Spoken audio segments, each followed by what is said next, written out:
Peggy 3.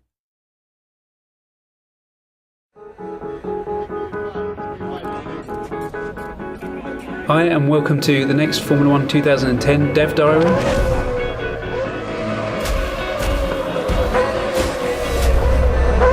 It's about making the most authentic experience possible, and it's also about making the car handling predictable and consistent. I think there's huge interest in terms of the balance that we have for arcade or simulation handling, and personally my preference has always been to go down the simulation path. You can make a realistic sim easier to play for somebody, but it's very, very difficult to take an arcade handling system and make that appeal to the people that prefer the simulation handling. Yeah, well, I'm the Brawn test and reserve driver from 2009. Part of that job is developing the simulator as well. We've had access to the teams, to the engineers, to the drivers. So what I do is try and bounce my level of expectation off Ant, who gives us a lot of feedback week by week.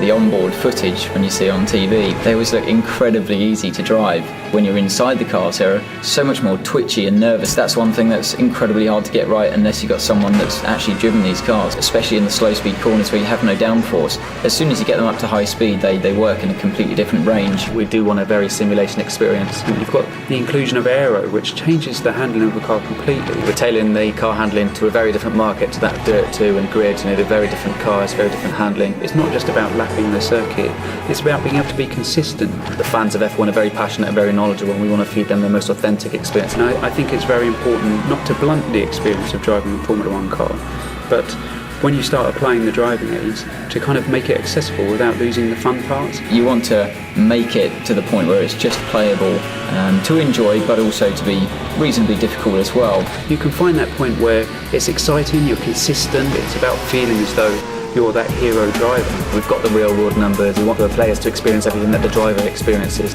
From the real car to the computer game, it's very realistic. Handling is key in Formula 1.